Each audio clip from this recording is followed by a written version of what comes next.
Hola, yo soy Pablo García Molina, profesor ayudante doctor de Derecho Procesal en la Universidad de Cádiz, y en esta lección vamos a hablar sobre el acceso a la justicia de los presos, concretamente de las dificultades que pueden tener estas personas para el acceso a la justicia. Como dicen las reglas de Brasilia,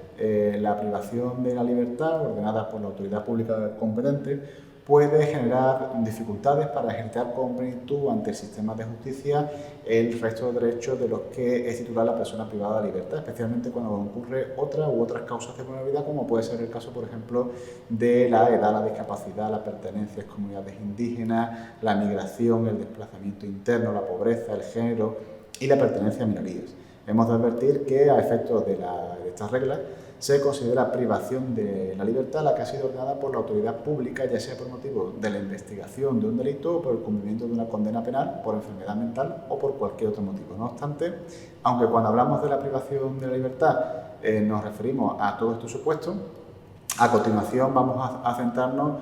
única y exclusivamente en la privación de libertad que ha sido ordenada por la autoridad pública por el motivo de la investigación de un delito o por el cumplimiento de una condena penal, dejando al margen los supuestos en los que esa privación de libertad pueda producirse por enfermedad mental o por cualquier otro motivo. Así pues, centrándonos ya en lo que afecta a la privación de libertad que ha sido ordenada por la autoridad pública por motivo de la investigación de un delito o por el cumplimiento de una condena penal, hemos de comenzar diciendo que en este caso se tratan dos supuestos bien diferenciados según la privación de libertad que haya sido ordenada por la autoridad pública, lo haya sido por motivo de la investigación, por un delito o por el cumplimiento de una condena penal. En el primer supuesto, es decir, cuando la privación de libertad ha sido ordenada por una autoridad pública por motivo de la investigación de un delito, nos estamos refiriendo a los supuestos de detención o la prisión provisional, mientras que en el segundo caso, es decir, cuando la privación de libertad ha sido ordenada por autoridad pública por el cumplimiento de una condena penal, nos estamos refiriendo a los supuestos del cumplimiento de una condena recogida en una sentencia firme.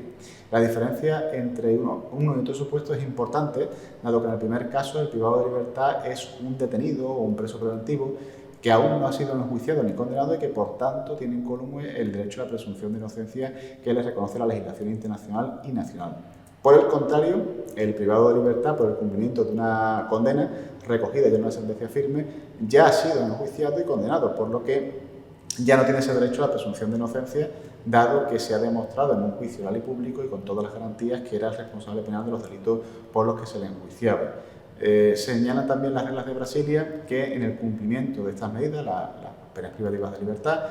corresponde a la autoridad judicial velar por la dignidad de la persona privada de libertad y por sus garantías fundamentales, conforme a los instrumentos internacionales sobre derechos humanos. Sin embargo, no es menos cierto que las personas privadas de la libertad, y especialmente dentro de estas los presos, son un colectivo frecuentemente olvidado tanto por las autoridades públicas como por la sociedad, por lo que, aunque existieran documentos internacionales y nacionales sobre derechos humanos que velen por la dignidad de la persona privada de libertad y por sus garantías fundamentales, que existen, otra cosa bien distinta es que los mismos se apliquen de forma real y efectiva. Es por ello por lo que a continuación conviene examinar, aunque sea brevemente, algunas de las medidas adoptadas en la Unión Europea principalmente, pero también en España, para la protección de los presos, con objeto de tratar de determinar cuáles son esas medidas y si las mismas se están aplicando o no. Y es que efectivamente la Unión Europea está formada por 27 países, uno de ellos es España, en los que la mayoría de las prisiones son gestionadas por la administración pública, aunque no obstante algunos países cuentan con prisiones gestionadas por empresas privadas, establecimientos que no quedan, sin embargo, al margen de la legislación internacional y nacional, sino que, como el resto, deben de aplicar plenamente, entre otras normas que veremos a continuación, las reglas penitenciarias europeas. Bueno, pues en la Unión Europea y por tanto también en España, dado que este país forma parte de ella y se ve impregnado por la legislación europea, se han aprobado diversas normas para la protección de los presos. A nivel europeo destaca el Convenio Europeo de Derechos Humanos, la Carta de Derechos Fundamentales de la Unión Europea, el Tratado de la Unión Europea, el Tratado de Funcionamiento de la Unión Europea, varias directivas del Parlamento Europeo y del Consejo, así como otras normas, entre las que destacan las reglas penitenciarias europeas. Y a nivel español, las medidas adoptadas para la protección de los presos se encuentran principalmente en la Constitución española, en la Ley Orgánica del Poder Judicial, en la Ley de Enjuiciamiento Criminal, en la Ley Orgánica General Penitenciaria y en el Reglamento Penitenciario. Dado que muchas de las disposiciones de estas normas europeas y españolas son muy parecidas, cuando no idénticas, a continuación vamos a tratar algunas de las medidas que se recogen en ellas de forma agregada, de manera que se tenga una perspectiva genérica sobre las principales medidas adoptadas en uno y otro nivel para la protección de los presos, precisamente, ¿no? Bueno, pues a continuación vamos a abordar efectivamente las medidas que han sido adoptadas en la Unión Europea y en España para la protección de los presos, pero más que de medidas, de lo que vamos a hablar a continuación es de los principales derechos que se les reconocen a los presos en la Unión Europea y en España. El primero de estos derechos, por su importancia y porque de él se derivan todos los demás, consiste en proclamar el derecho a la libertad, que además se eleva a la categoría de derecho fundamental, de forma que se establece que todas las personas tenemos derecho a la libertad y que nadie puede ser privado de ella salvo en ciertos supuestos tasados y con arreglo al procedimiento establecido en la ley. Ello es así dado que la libertad es un valor superior del ordenamiento jurídico, por lo que corresponde a los poderes públicos promover las condiciones para que la libertad y la igualdad del individuo y de los grupos en que se integra sean reales y efectivas, además de remover los obstáculos que impidan o dificulten la plenitud y facilitar la participación de todos los ciudadanos en la vida política, económica, cultural y social. El segundo derecho que debe garantizarse a los presos es el derecho a la tutela judicial efectiva, es decir, el derecho de acceso a la justicia. En España todas las personas tienen derecho a obtener la tutela efectiva de los jueces y tribunales en el ejercicio de sus derechos e intereses legítimos, sin que en ningún caso pueda producirse indefensión. Este es un derecho fundamental, debiendo destacarse que el condenado a pena de prisión que estuviera cumpliendo la misma goza de los derechos fundamentales que se reconocen en ellas, a excepción de los que sean expresamente limitados por el contenido del fallo condenatorio, el sentido de la pena y la ley penitenciaria. Otro de los derechos que debe reconocerse a los presos por los mismos motivos que hemos comentado anteriormente consiste en reconocer el derecho a la información de los presos como un derecho esencial, dado que el correcto ejercicio del mismo depende de que estos conozcan el resto de los derechos que la legislación les reconoce y puedan ejercitarlo. Es por ello por lo que se prevé que en el momento de su ingreso y después, con la frecuencia que sea necesario, cada interno esté informado por escrito y verbalmente en una lengua que entienda de la normativa relativa a la disciplina, así como de sus derechos y obligaciones en la prisión, de forma que todos los internos están autorizados a tener una versión escrita de la información que se les haya dado. Asimismo, se debe informar al interno de los procedimientos judiciales en los que está implicado y, en caso de condena, de la duración de la pena y de las posibilidades de puesta en libertad anticipada. Por los mismos motivos, también es importante que los internos puedan tener acceso a ciertos informes que puedan afectar a la duración o a las condiciones de su estancia en el centro penitenciario, motivo por el cual se reconoce el derecho de los internos a acceder a estos informes tanto informes médicos como de otro tipo, salvo aquellos de acceso restringido en virtud del derecho interno, es decir, en virtud de los derechos de los diferentes países de la Unión Europea, por razón de seguridad, y también tienen derecho a recibir una copia de estos informes si la solicitan. Obviamente, para que dicha información pueda llegar al destinatario y para que éste pueda actuar en consecuencia, es necesario que pueda entender esa información, por lo que otro derecho esencial relacionado íntimamente con el anterior es el derecho al intérprete y a la traducción. Y en este sentido se establece que se deben cubrir las necesidades lingüísticas mediante el uso de intérpretes competentes y se deben proporcionar folletos informativos en los diferentes idiomas que se habla en cada prisión, lo que es especialmente importante en caso de los internos extranjeros y también de las minorías lingüísticas. En ocasiones incluso el interno se podría beneficiar de la asistencia gratuita de un intérprete si no entiende o no habla la lengua del país, como sucede por ejemplo cuando el interno es acusado de una infracción disciplinaria. Otro de los derechos esenciales para favorecer el acceso a la justicia de las personas, y más concretamente de las personas vulnerables, entre las que encontramos a los presos, consiste en prestar una adecuada defensa y asesoramiento jurídico a estas personas. Es por ello por lo que en el ámbito iberoamericano, las reglas de Brasilia, a las que ya hemos hecho referencia anteriormente, constatan la relevancia del asesoramiento técnico jurídico para la efectividad de los derechos de las personas en condición de vulnerabilidad, entre los que se encuentran, como ya hemos dicho, los presos, ¿no? Y también es importante destacar que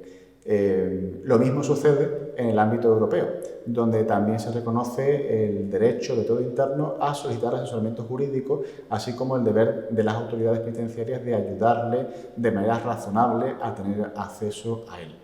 El interno puede recurrir a un abogado designado por él o a un abogado del turno de oficio, es decir, un abogado gratuito, siempre que ello esté previsto en la legislación de cada país y se den las condiciones para solicitarlo.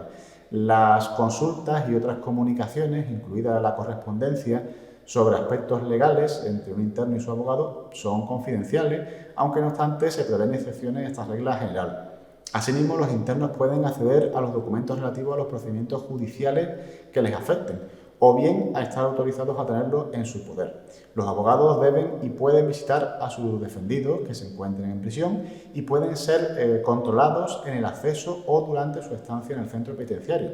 Pero los procedimientos para ello deben encontrar un equilibrio entre la seguridad por un lado y el derecho de acceso confidencial a los profesionales de otro. Otro derecho que tienen los presos es el derecho a la asistencia jurídica gratuita, precisamente. Pero este no es un derecho absoluto que deba concederse en todos los casos, sino solo en aquellos supuestos en los que los requisitos que prevé la legislación que resulte de aplicación pues se cumplen, ¿no? Es por ello por lo que las reglas penitenciarias europeas dicen que cuando la legislación prevea un programa de ayuda jurídica gratuita, como sucede por ejemplo en España, donde el derecho a asistencia jurídica gratuita está regulado en la Ley de Asistencia Jurídica Gratuita, las autoridades penitenciarias deben dar a conocer dicha posibilidad a todos los internos. Los presos también tienen derecho a comunicarse tan a menudo como sea posible, por carta, por teléfono o de otra forma, con su familia, terceras personas y representantes de organismos exteriores, así como a recibir visitas de esas personas. Asimismo, todo interno tiene derecho a informar inmediatamente a su familia, entre otras cuestiones, de su detención o del traslado a otro establecimiento. Y del mismo modo, las autoridades, salvo que el interno solicite lo contrario, también deben informar inmediatamente a su cónyuge o su pareja, o bien al interesado, si es soltero, o un familiar cercano, o cualquier otra persona que haya sido previamente designada por el interno, entre otras cosas, de que ese interno ha ingresado en prisión. Esto puede ser muy importante para el correcto ejercicio del derecho de acceso a la justicia y de otros de los derechos que hemos visto hasta ahora, como por ejemplo el de defensa, dado que es frecuente que sean los familiares del interno los que realicen las gestiones oportunas para proveerle de un abogado de confianza que pueda ejercer su defensa, por lo que los familiares, en no pocos casos, se convierten en un enlace entre el abogado y el preso.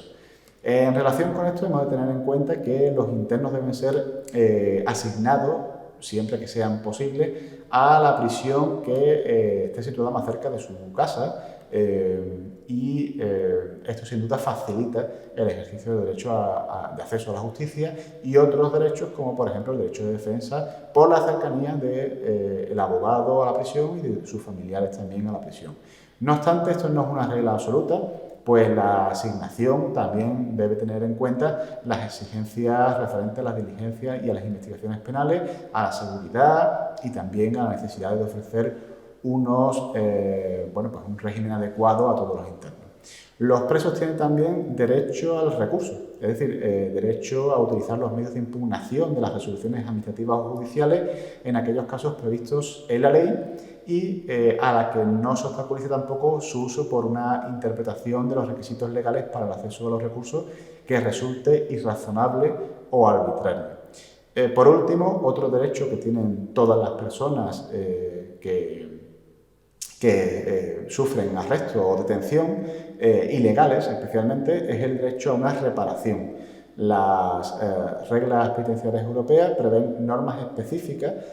para la protección, además de esto, prevén normas específicas para la protección de algunas personas presas que pueden concurrir, además de estas, otras causas de vulnerabilidad, como es el caso de las personas que sufran enfermedades físicas o mentales o cuyo estado de salud mental sea incompatible con la detención o la prisión, así como las discapacidades que puedan padecer los internos, las mujeres, los menores detenidos, los niños pequeños, los internos extranjeros y las minorías étnicas o lingüísticas. Además, las reglas penitenciarias europeas exigen que el personal que tenga que trabajar con grupos específicos de internos, por extranjeros, con mujeres, con menores, con enfermos mentales, pues deben recibir formación específica adaptada a sus tareas especializadas, aunque en la práctica esta formación no existe o realmente es mínima. En todo caso, hemos de tener en cuenta que las previsiones que se hacen en las reglas penitenciarias europeas, así como otras de las normas que hemos citado, bueno, pues aparecen contempladas y se desarrollan en mayor o menor medida por la legislación penitenciaria de cada uno de los Estados miembros. Pues esto es todo, nada más, muchas gracias.